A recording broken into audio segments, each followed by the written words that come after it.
रीना महक और आप देख रहे हैं बुलंद टीवी न्यूज पर इस वक्त की खबर। महिला ने ससुराल में आकर मकान का तोड़ा ताला, परिजनों के साथ में की अपडेटता। बिजनौर के थाना कोतवाली देहात क्षेत्र के ग्राम गारोपुर में एक महिला ने ससुराल में जाकर जबरन घर का ताला तोड़ दिया और परिजनों के साथ में मारपीट पर उतारू हो गई।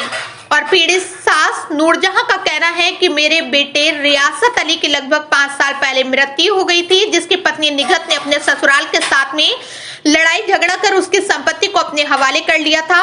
मृतक रियासत अली की पत्नी निगहत ने जो संपत्ति उसके पास में आई थी, उस संपत्ति को बेचकर अपने मायके यहाँ पर चली गई थी।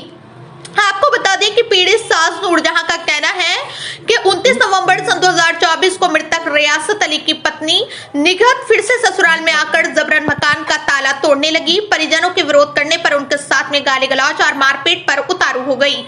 निगहत की सास नूरजहां ने डायल 112 नंबर पुलिस से संपर्क कराया और मौके पर डायल 112 नंबर पुलिस पहुंची। पुलिस के पहुंचने पर मृतक की पत्नी निगहत को पुलिस ने थाने जाने को कहा और मृतक की पत्नी परिजनों के साथ ससुराल से रफू चक्कर हो गई। आपको बता दें कि वहीं पर सास नूरजहां का कहना है कि जब ये अपनी संपत्ति को बेचकर चली गई है तो अब हमें आराम से क्यों नहीं जीने दे रही है। जबकि नूरजहां ने जानकारी देते हुए बताया कि निगहत के द्वारा मृतक के परिजनों के खिलाफ कोर्ट में मुकदमा चल रहा है। कोर्ट के फैसले तक निगहत ससुराल में नहीं आएगी, अपने परिजनों में रहेगी। 29 नवंबर सन 2024 को निगहत ने दबंगई के साथ ससुराल में आकर मकान का ताला तोड़ दिया। आपको बता दें कि नूरजहां ने बताया कि निगहत आए दिन परेशान करती रहती है और हमारा उत्पीड़न करती रहती है। नूरजहां कहाँ की रहने वाली हो? गारोपुर की। क्या मामला है? मेरा लड़का अब से 5 साल पहले गुजर गया।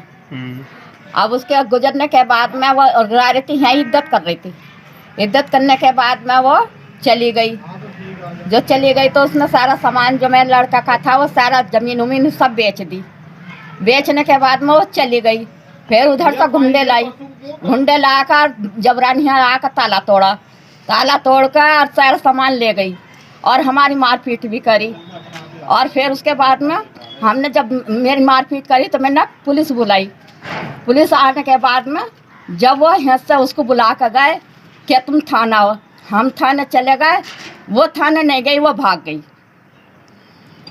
हम ये चाहे कि वो किसी तरह से भी मेरे घर पर नहीं आवे। हम सुख शांति से रहना चाह रहा है। हमें अपने घर पर उसको नहीं बुला रही। वो आती है, मार छीत करती है। अब मतलब मैं अकेली रहूँ, अकेली के उसमें मैं ही वे घुंडे ला ला के ही मुझे वो मारपीट करवा रही। और मुझे तो अपनी जान का भी खतरा है। मेरे बच्चे ही रहते नहीं, सब बाहर रहे। मैं अब मैं उसका करूं क्या? ऐसा हो तो मुझे मार कर चली जाएगी। घुंडे ला रहे, मार कर चली जाएगी तो अब मैं क्या करूंगी उसका? मेरे बच्चे तो कोई बहू रहे ना बच्चे रहे, मैं ना पोती पोता रहे, कोई भी नहीं रहता, सब बाहर ही रहे। मैं तो बिल्कुल अकेली यहाँ रह रही अपने घर घेरने के वजह से रह रही। मेरा घर पर सामान उमान पड़ा, मेरा बच्चे आना जाना रहे, लौंडियों का सबका। तो मैं चल कोई मेहमान भी आवे, घर अच्छा नहीं रखता बंधा हुआ।